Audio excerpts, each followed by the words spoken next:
The Abuja vision, as captured by the Murtala Muhammad government in 1976, was for a city that would have a well-demarcated residential and commercial areas, provide a well-planned water, sewer and transportation system, offer a safe, secure environment, and be an inclusive city and home for all Nigerians. By July 2003, when the Mallam Nasir El-Rufai administration came on board, the reality on ground did not in any way match the plan on paper. Operation Reinvent the FCT had to be put in motion. Good evening and welcome to the last leg of the race as we examine the legacies of the El-Rufai administration. Abuja represents a symbol of what Nigeria should be, a diverse, multicultural, multi-ethnic, and multi-religious city where people have learned to live in harmony based on rules and regulations.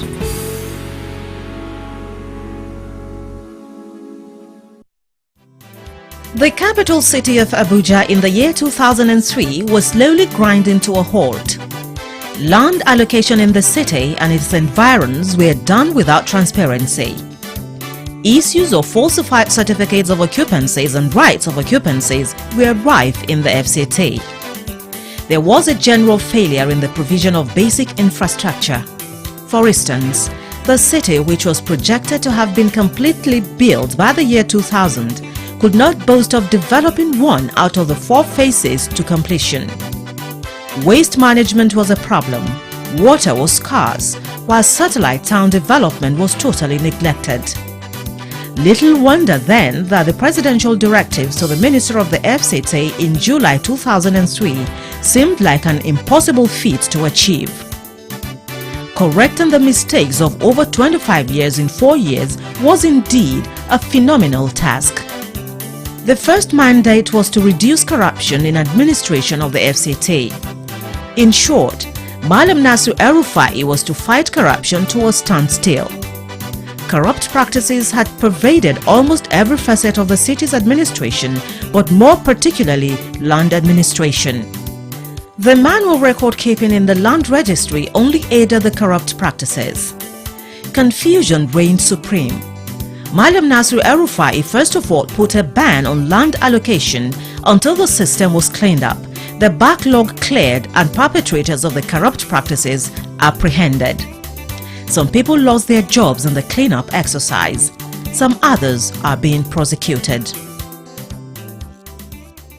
As you know, prosecution takes time in this country.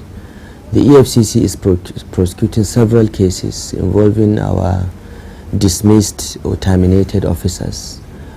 We have also reported some cases to the Nigerian Institute of Town Planners for necessary professional sanctions. Because as a professional, there are certain things you should not do. If you do, you lose your license to practice. So we're pursuing that. We're pursuing the professional sanction side, and the EFCC is handling the prosecution. That's how we managed to get Engineer Success out of the way. He was being prosecuted along with some of our staff that were collaborating with him. So yes, we prosecute. Other strategies are being employed by the administration to ensure that corruption is brought to a standstill in the administration of the FCT. We tried to approach the issue of corruption in virtually every aspect of our work by trying to get clear rules, minimizing discretion and enlightening people to insist on their rights, and reporting any cases of delayed decisions and malfeasance to us.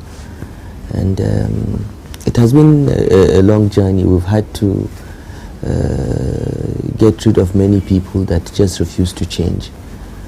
But I think on the whole we have a better system now. There has been some improvement. We are not where we should be, certainly. You don't eliminate corruption in 1 year or 4 years or even 10 years when it has been there for 30 years. But I think we've made some progress.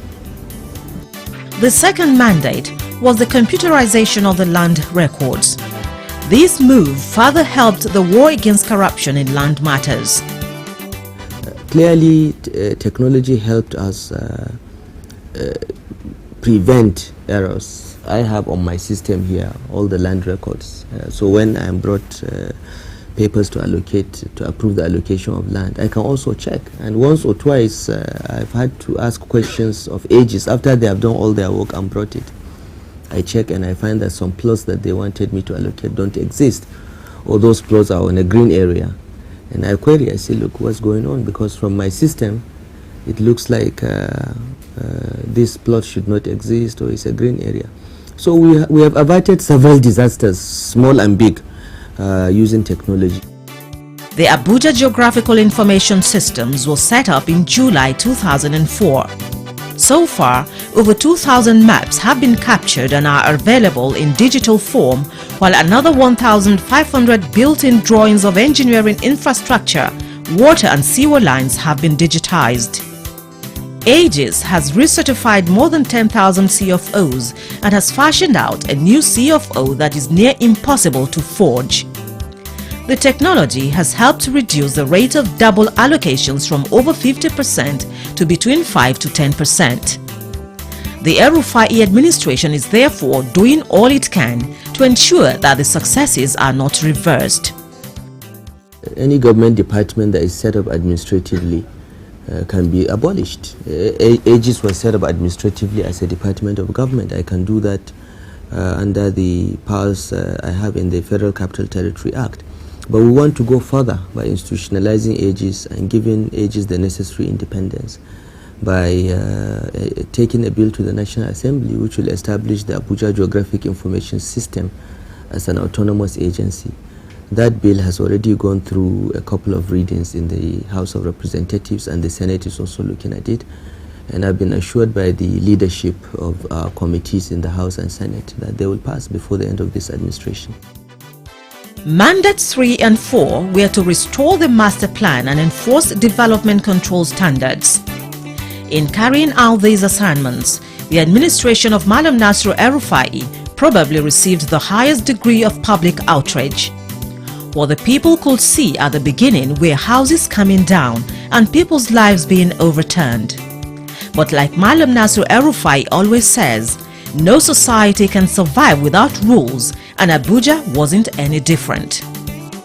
During the cleanup exercise of Wuse Market, for instance, 12,500 illegal shops were removed to make the market what it is today. Well, everybody goes to Wuse Market now and people say, we never knew that Wuse Market could be this clean. We never knew that Wuse Market was planned to be this way. Now I can shop at ease. I was actually quite moved when a person living with disability told me, look, Amina, I can now go to Wuse Market to shop. I couldn't before. And they are right.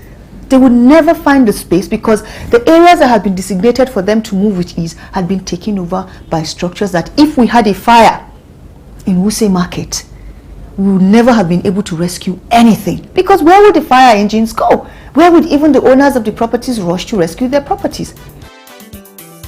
Another 1,216 corner shops situated on floodplains and designated recreational parks have been recovered and are being developed as recreational places, while some other ones are being replaced by ultra-modern shopping malls at various stages of construction.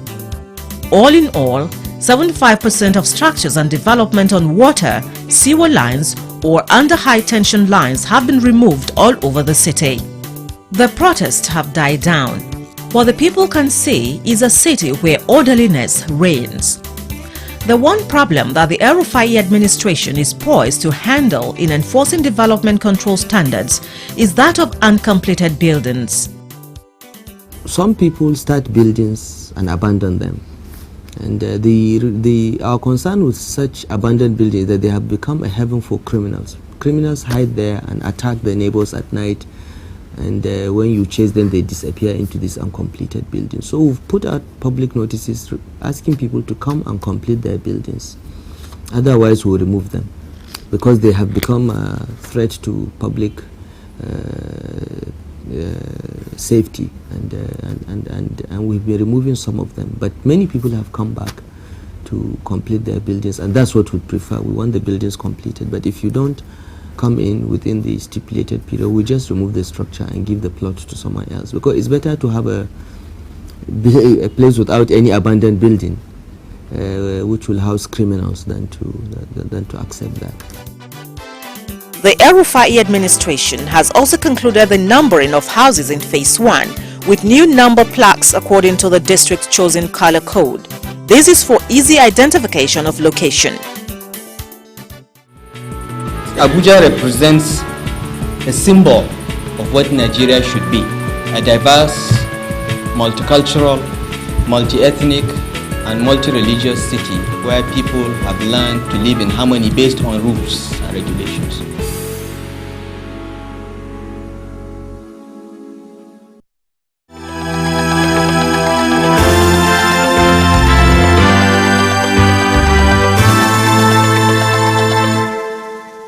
Another priority area had to do with infrastructural development of satellite towns. On this mandate, Mallam Nasir El-Rufai took a bold step by establishing the Satellite Town Development Agency, STDA.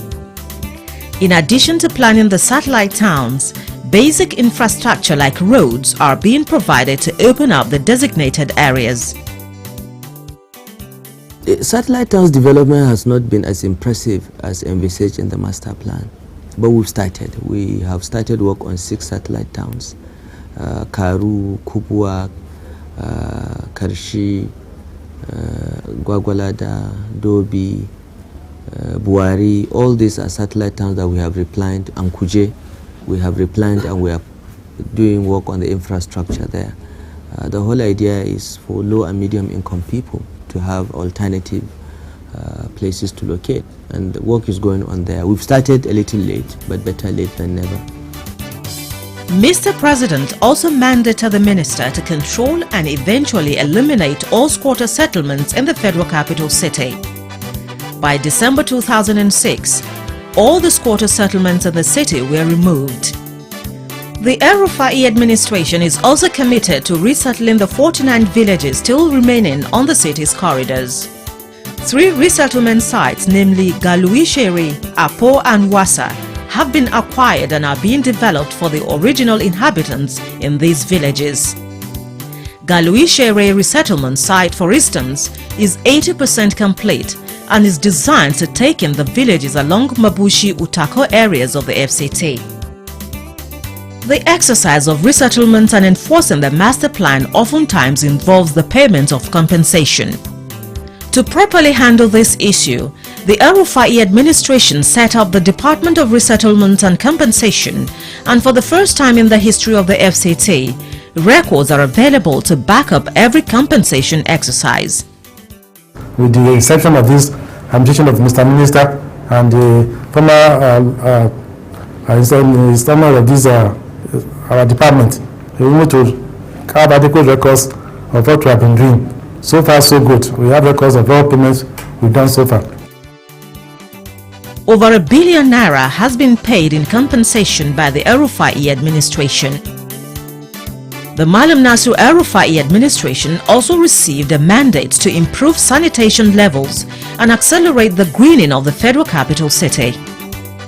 The result of this administration's effort on that score is visible for all to see. For the first time in the history of Abuja, it was able to enforce the law prohibiting street begging in the FCT. Abuja remains the only major city in Nigeria where street beggars are absent on major highways. Over 5,000 beggars were removed from the streets of Abuja when Mallam Nasir El-Rufai assumed office. A large percentage of these beggars opted for the rehabilitation option provided by the El-Rufai administration. The Abuja Environmental Protection Board also committed the task of refuse collection and litter control to the hands of private bodies, thereby ensuring that the city is kept clean at all times. The clean environment makes it easier to appreciate the successes recorded in the greening of the city. Indeed, Abuja's park sites remain an undisputable testimony to the successes recorded in the battle to restore Abuja's beauty.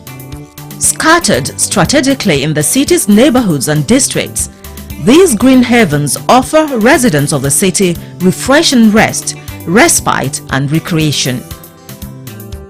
A total of 25 parks have been developed and 45 others have been identified and will soon be developed by private individuals.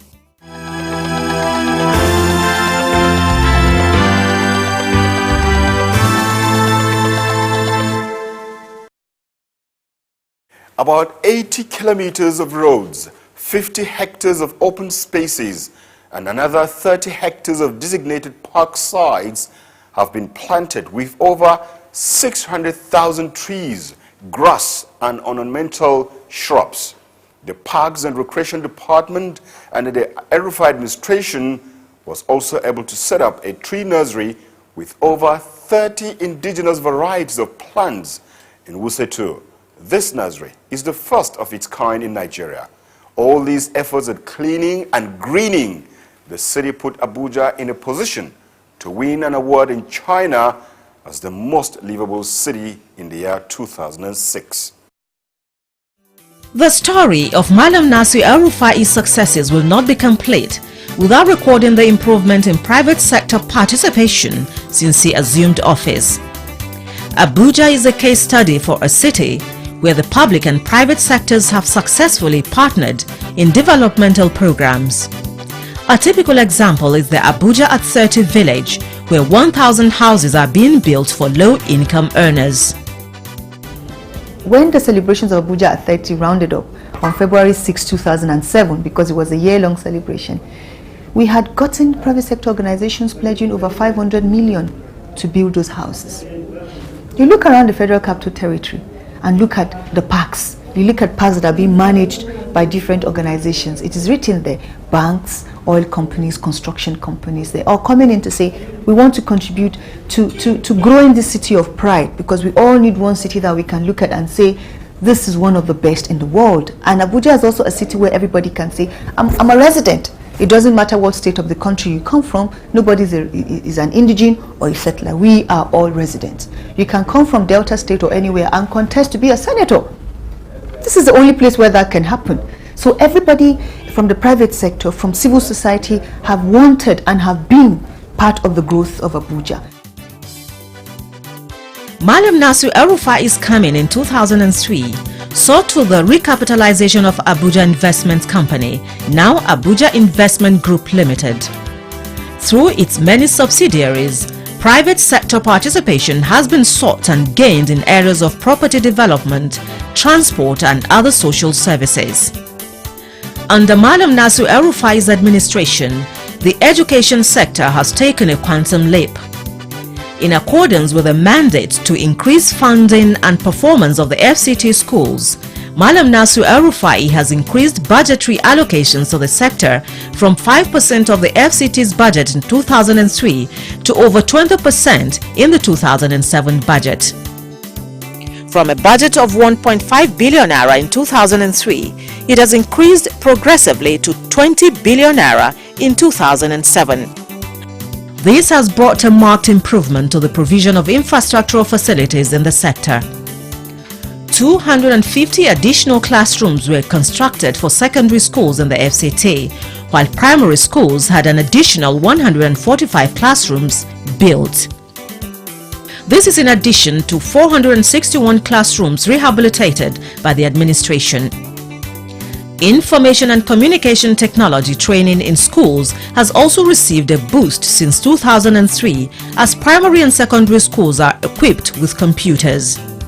The Education Secretariat, in collaboration with Intel Corporation, is also conducting an e-learning pilot project at the Junior Secondary School, Jabi, the first of its kind in the whole of Nigeria and Africa.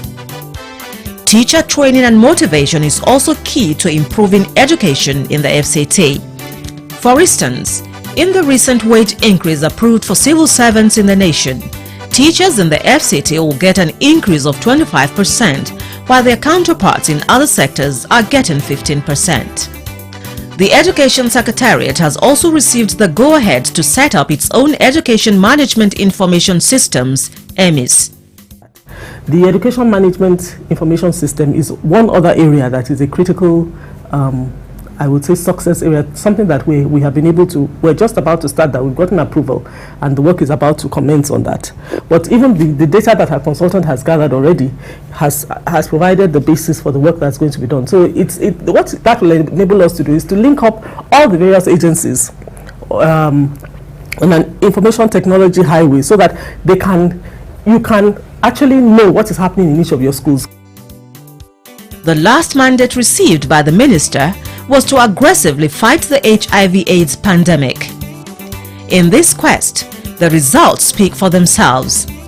From a prevalence rate of 8.4% in 2003, the FCT has dropped to 6.5%. Abuja has also moved down from being the third city with the highest occurrence of HIV/AIDS to the seventh. This administration has empowered the FCT Action Committee on AIDS (FACA) to live up to its responsibilities in the campaign against AIDS. Before El-Rufai's administration, the FCT Action Committee on AIDS as a structure was there. But if I'm to describe it, it was in coma. When you say something is in coma, of course, almost lifeless. The people who are there, members of the committees were there, but they have good ideas, but no resources to put those ideas into action. According to Mallam Nasir El-Rufai, the key to the success recorded in this area lies in the administration's belief that HIV/AIDS can be controlled. Every Nigerian is entitled to be supported by the government, to have basic education and basic health care. That is what we believe in FCT, and all that we've been doing for those infected with HIV is to give them that basic support, which every government, I believe, must do. It's just that HIV is taken as some kind of special disease. It is not. It is like any disease. And this is our own attitude, and we've tried to empower them. We don't want them to feel helpless just because they have a disease. They should stand up and get on with their lives. The important thing is to have good nutrition and to have the medicines if you need them. That's it.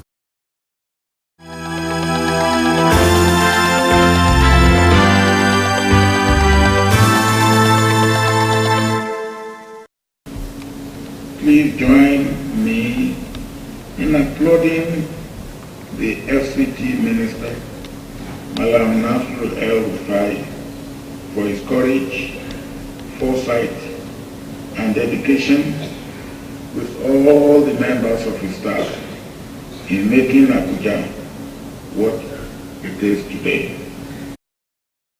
10 priority areas and only 4 years to turn the story of the FCT around for the better.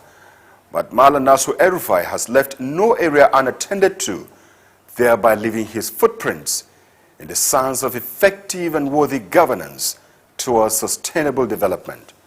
In the second part of this book, we are writing on the legacies of the Nasir El-Rufai administration. We shall take a look at other worthy initiatives put on ground by this administration. Bye for now.